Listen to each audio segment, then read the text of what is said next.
So we have a new topic for you today, and it's all about preserving our way of life, whether that be van life, RV life, or however you are living your life. It's all about preserving that because it is being threatened.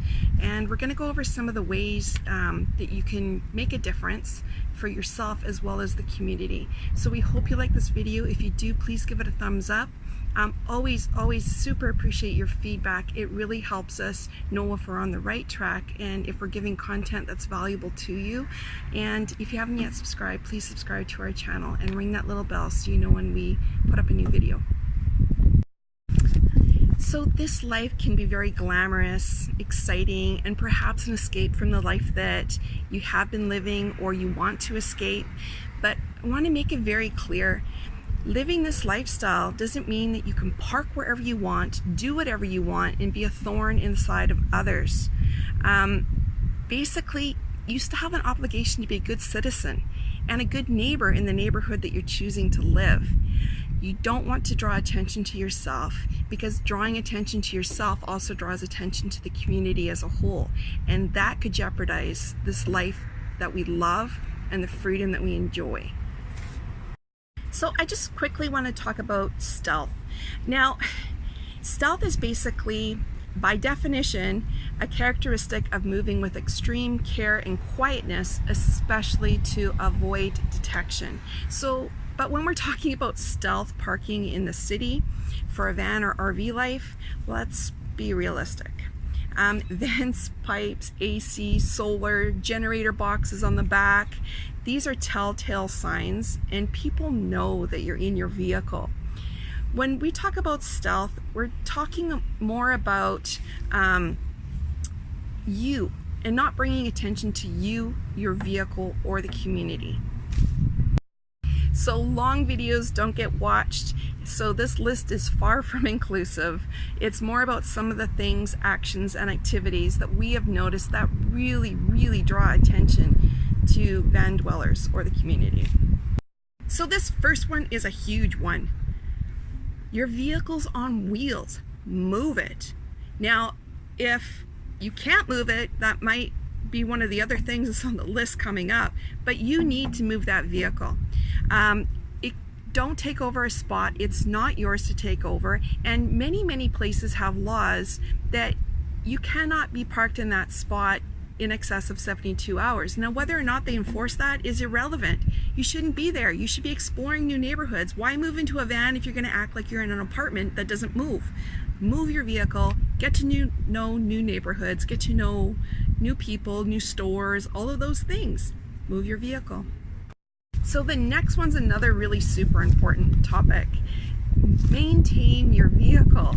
So if you have a vehicle you can't start, if the tires are flat, if you have a hole in your muffler or oil dripping, either you're breaking rule number 1 about moving your vehicle at the absolute max every 72 hours, or you're breaking the law, dripping oil on the street, or there's sound ordinances in many cities as well, and not fixing your muffler, you're breaking that sound ordinance.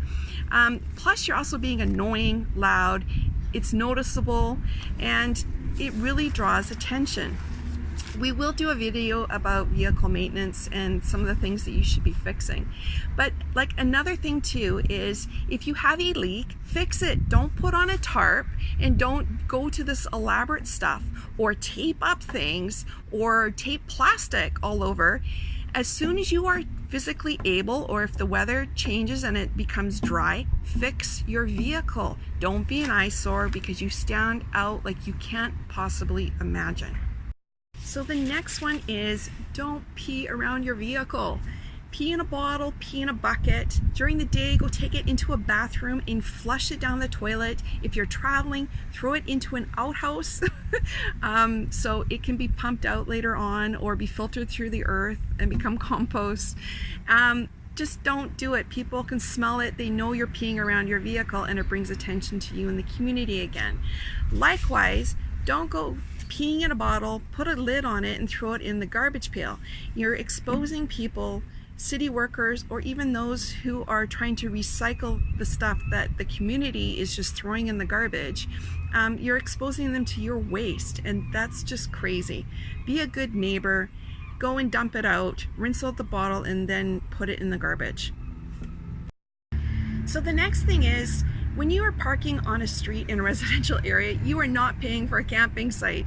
So don't think that you can go and take your stuff out and you need more room in your unit. Well, you should have less stuff. If you have no choice but to take it out of your unit and put it underneath your vehicle to have space inside, there's something wrong. And what's wrong is that you have too much stuff. Don't put stuff outside your vehicle. Maybe you can get away at a beach or a park to pull out your barbecue and your chairs, but you shouldn't be pulling all your stuff out of your vehicle in the city. Garbage. Don't throw it around your vehicle, not even a paper wrapper from a candy or a toothpick, whatever it may be. Put it in a garbage bag and make sure it goes into a proper receptacle. Some cities even have proper recycling programs that you can recycle things properly. If they have it, do it. Be a good neighbor.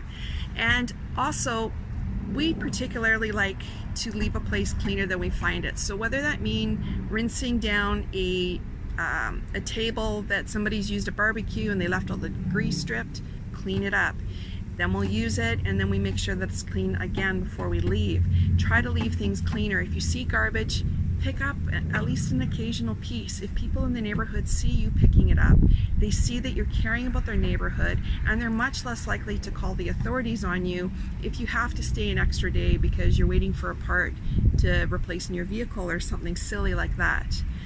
Just think about it. Be a good neighbor. And also, there are some things that don't go in the garbage. So, like I mentioned earlier, putting urine in a bottle, it does not go in the garbage. Properly dispose of it. But there are some other things that you need to be aware. So if you have these things, you either take them to a proper recycling place that will take them, or you make the effort and you might have to pay some money and you take it to a dump, but you don't leave it anywhere, because again, that just doesn't reflect badly on you. It reflects badly on the community. So things like batteries, whether that be your 12-volt house batteries or little tiny batteries, there's many stores that recycle them. So find one, save them, and put them away properly. Don't put them in the garbage. Fuel cylinders or propane cylinders, those are recyclable, and there are places to take them, but they can harm garbage workers if you put them into the regular garbage and they go and they're compressed and they explode. Used oil or oil filters. Now, it's great to save money and do your own oil change and stuff, but dispose of those things properly. Gypsum or drywall, if you happen to be using that in your vehicle. Now, most of us don't because it's actually too heavy, but just in case you do, that doesn't go in the garbage. And definitely no hazardous chemicals. So bleach or acids or many vehicle fluids do not go in the garbage, so don't throw them there. There are recycling depots around, especially in the Vancouver area, where you can take those. No paints or solvents as well. And again, return at depots, do take those things. Now, if you have something like a mattress that you no longer want, or you just replaced it, don't put your mattress out somewhere for somebody else to deal with. Go and take it to the dump, and you might need to pay $15, $20 to dispose of it. But do it. It reflects much better on the community, and you're being a good neighbor in your neighborhood. So another thing people can overlook is you need to keep your vehicle clean. And cleaning protects your vehicle finish as well, which also protects it from rust. Pollen or other pollutants can be acidic and they can wreck the finish, and that leads to rust, or it can lead to mildew on fiberglass. Plus, what people see, unfortunately, is how they think of you, and appearances really do matter. So we wash our vehicle monthly unless it needs to be washed more often. So if it gets all muddy from going up logging roads, or if we're traveling in the winter, the salt on the highway just creates all kinds of mess, and we always make sure that as soon as we can, we get that salt off our vehicle, because salt is another like acidic substance, and it'll really cause rust very quickly on your unit if you don't. Also, pollen and sap from trees in the spring can be terrible, and sometimes we're washing our vehicle weekly just to deal with that mess so it doesn't look really terrible. And also, if you have a mess in your van, make sure you have curtains so that nobody sees that. So just like appearances matter with your vehicle, how you look and act matters as well. So it's important not to look homeless and dirty. And again, it unfortunately appears like it does matter, at least to some extent. There's no reason not to maintain at least a basic level of hygiene, shower a couple times a week, wash your face daily, your teeth. But wearing tattered and dirty clothes, you should completely avoid wearing those unless you're working on your vehicle, which we'll talk about in a second, but that should be done in a more remote area anyway, not in a neighborhood. Activities likewise can also draw attention. So even though it's legal, smoking marijuana shouldn't be done in your vehicle or directly around your vehicle. People still do have a bias against it. And it just brings unwanted attention again. So any way that we can avoid attention to ourselves or the community is a bonus. Also, working on your vehicle, it should be done away from where you park to sleep. In secluded areas, automotive store parking lots, etc. We will be doing a video on maintenance and where you should be doing those things. Hanging wet or damp towels, blankets, or clothing outside your vehicle, on your vehicle, or in view should be avoided at all cost. So if you are hanging them on a rope inside your vehicle and you have curtains, close them so that people aren't seeing that. Also, playing loud music from your unit in a neighborhood is a complete no-no. Don't do that. Like everything, there's definite exceptions. This is focused on city van life and far from a complete list. The key is to blend in and don't draw attention. Be a good neighbor. Remember, we as a community have a lot to lose. A little self-policing now will delay and possibly avoid having rules mandated, like much harsher rules, and it'll also stop the authorities from maybe making and enforcing laws that will completely alter our way of life.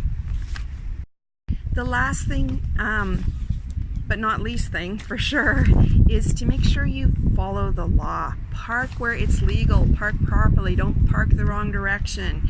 If you're asked to move, don't fight with them. Like, I just don't understand the amount of videos we see of people getting a knock on the door and then sitting there and arguing about it. Just, if you're not wanted in the area, obviously somebody's called for them to respond, move on. There's enough places that you can move on peacefully and not be bothering somebody. So just don't stand out. Don't draw that extra attention to yourself. Don't park in front of people's homes, like a basic thing. And definitely stay away from children's playgrounds as much as possible. Never leave gray or black tanks open, and make sure you dump them in a dump. We have seen both of these open many times in areas where they shouldn't be, and that just really reflects badly on the community. If you're an oversized vehicle, be aware of the restrictions and park in appropriate places. There are definitely places you can park, so just be aware of those things and those restrictions. And don't live at vendors that allow patrons to park for long periods of time. Those are meant for people that are traveling and are going to spend like 1 or 2 days max, and they're going in the store and buying stuff every day. So just stay away from those areas. Plus, it's a huge amount of people in those places anyway, so you want to try to park and be more alone to, again, not draw attention. So like we said, this isn't a complete list, or you absolutely need to do this list. This is more like just common sense things. Try your best not to do these activities, and the more you can reduce them, the better it is for you and the community. And hopefully we can delay legislation and laws and all of these things, cities from cracking down on us, because we are becoming a much bigger community than what they ever expected. So they need to deal with us appropriately. So let's police ourselves and do the job and stay under the radar for as long as we possibly can. Again, really hope you like this video.